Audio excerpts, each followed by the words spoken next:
Are you lost, young lady? No, sir. Just following orders. Air Station Falcon Ridge, silence was a language everyone respected, and she spoke it fluently.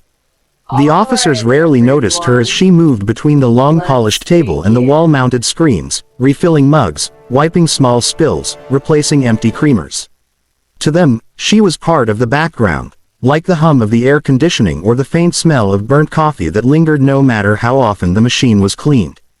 Her name badge simply read Lena, and that was enough for most people. She didn't mind. Quiet had kept her safe once. Quiet had helped her survive. Lena had been working there for almost a year. She arrived every morning before dawn, when the sky was still bruised purple and the base lights glowed like a small city waking up. She wore the same navy blue service uniform as the other civilian staff, hair tied back neatly, sleeves always down even in summer. She learned the preferences of the officers without ever asking, who took their coffee black, who wanted 2 sugars but pretended they didn't, who needed a refill before they even realized the cup was empty. It was a small kindness, but it mattered to her. Kindness had mattered once, when she had been at her lowest. Most of the officers were polite but distant. A few nodded at her in passing. Some never looked up at all. She wasn't offended. She understood the weight they carried, the decisions, the responsibility, the quiet pressure that followed them everywhere. She had carried weight too, just in a different form. She had learned that people often assumed things based on what they saw. A uniform, a job title, a place at the table, or the lack of one. That morning, the briefing room felt heavier than usual. The chairs were filling quickly, the low murmur of conversation sharper, more urgent. Lena sensed it even before she heard the words, classified, and time-sensitive. A large screen at the front of the room displayed satellite images and red markers that made her stomach tighten. She moved carefully, placing cups down with extra care, aware that this wasn't an ordinary meeting. She was reaching the far end of the table when the doors opened again. The room shifted instantly. Conversation stopped mid-sentence. Chairs straightened. Every officer stood as one. Admiral Jonathan Pierce walked in without ceremony, his presence alone commanding attention. He was tall, silver-haired, with a calm expression that suggested he had seen every kind of crisis imaginable and survived them all. His reputation preceded him. Brilliant strategist, demanding leader, and fiercely loyal to those under his command. Lena had seen him once before from a distance, but this was the first time he had entered a room she was working in. She instinctively stepped back toward the wall, lowering her gaze, trying to make herself invisible. That was the rule when high command arrived. Don't be in the way. The Admiral nodded once, signaling everyone to sit, and took his place at the head of the table. The briefing began immediately. Names, locations, probabilities. Lena listened without meaning to. She always listened. Old habits never truly disappeared. She poured coffee quietly, her movements precise, her mind alert even as her face remained neutral. Then it happened. She was just behind the Admiral, setting a cup down on the side table, when he paused mid-sentence. The room held its breath. Lena froze, worried she had made a sound. The Admiral turned slightly in his chair. Raven 6, he said calmly. The words were clear, unmistakable. For a split second, no one moved. Then the temperature in the room seemed to drop. Officers exchanged confused glances. Someone cleared their throat. Another officer frowned, checking the roster on the tablet in front of him. Lena's hand tightened around the coffee pot. She hadn't heard that name spoken aloud in years. Slowly, impossibly, the Admiral turned his full attention toward her. Raven 6, he repeated, his voice steady, certain. At ease. The room froze. Every eye turned toward Lena, the coffee server standing stiffly against the wall, her heart pounding so hard she was sure everyone could hear it.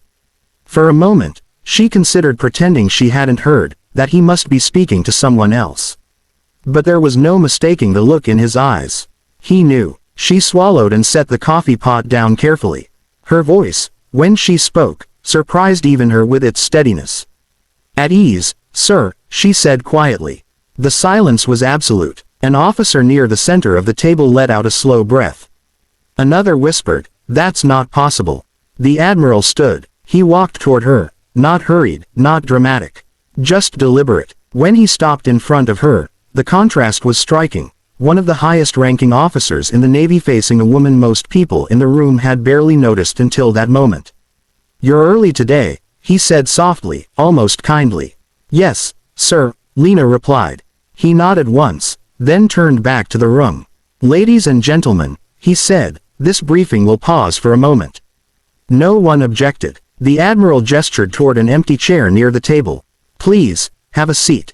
Lena hesitated. Old instinct screamed at her to refuse, to stay where she belonged. But something in his tone told her this wasn't a request meant to be declined. She walked slowly to the chair and sat, folding her hands in her lap. The Admiral faced the room. "Some of you may find this surprising," he began. "Others may find it uncomfortable. But you deserve the truth." He looked at Lena again. This woman served with distinction in special operations for over 8 years. Callsign: Raven 6, one of the finest analysts and field coordinators I've ever worked with. A wave of shock rippled through the room. Lena kept her gaze forward, her face calm, even as memories surged. Late nights under red lights, voices crackling over comms, lives balanced on decisions made in seconds. She had been young then, driven, certain she could outrun the past. She had believed service would make everything make sense. An officer finally spoke. "Sir, with respect, why is she serving coffee?" The Admiral finished evenly. The officer flushed. "Yes, sir." The Admiral didn't raise his voice. He didn't need to. "Because life doesn't always follow rank charts," he said. "And because sometimes, the strongest people choose quiet paths after carrying heavy burdens." Lena felt something tighten in her chest. She hadn't expected him to say that. The Admiral turned to her again. "Do you want to tell them?" She shook her head gently. "No, sir." He nodded, respecting the answer without question. Years ago, after her last operation, Lena had made a choice. A necessary one. A mission had gone wrong. Not because of her decisions, but because circumstances had shifted faster than anyone anticipated. She had done everything right. Still, lives had been lost. She carried their names with her every day. When the investigations cleared her, when the commendations came, they felt hollow. The noise of it all, the praise, the scrutiny, the expectations, became unbearable. She didn't want recognition. She wanted peace. She wanted to serve without the weight of command pressing down on her chest. So she stepped away. She took a job that required nothing more than showing up, doing her work well, and caring in small, quiet ways. Coffee, a smile, a listening ear when someone looked like they hadn't slept in days. It was enough. It helped her heal. The Admiral addressed the room once more. "We are here today discussing a situation that requires insight, restraint, and moral clarity," he said. "Qualities Raven 6 has demonstrated repeatedly, often at great personal cost." He paused. "I asked her to be here today. Not as a server, as a reminder." The officers listened now with a different kind of attention. "A reminder," he continued, "that heroism doesn't always look like medals and speeches. Sometimes it looks like humility. Sometimes it looks like starting over. And sometimes, it looks like serving coffee while carrying a history you don't owe anyone." Lena felt tears sting her eyes, but she blinked them away. She had learned long ago not to cry in front of rooms like this. The Admiral turned to her one last time. "Thank you for your service," he said quietly. Not for the room, just for her. She stood, instinctively, and nodded. "Thank you, sir." The briefing resumed after that, but it wasn't the same. The officers asked different questions. They listened more carefully. There was less ego in the room, more thoughtfulness. The mission discussion shifted. Not just toward success, but toward minimizing harm, protecting lives on all sides. Lena stayed until the end, then returned to her duties. She refilled cups. She wiped the table. But something had changed. As people filed out, several officers stopped to thank her. Not awkwardly, not out of obligation, genuinely. One young lieutenant paused longer than the rest. "My sister's in the service," he said quietly.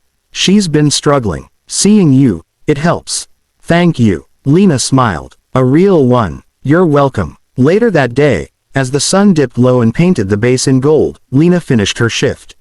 She stepped outside, breathing in the cool air, feeling lighter than she had in years. She hadn't planned on being seen that day. She hadn't needed the recognition. But sometimes, being recognized isn't about praise. Sometimes, it's about being understood. And sometimes, one simple moment, one name spoken aloud, can remind everyone in the room that humanity matters just as much as hierarchy, that kindness is a form of strength, and that no matter where life places you, your worth never disappears. Lena walked toward the parking lot, shoulders relaxed, heart steady. Tomorrow, she would serve coffee again. And that was more than enough.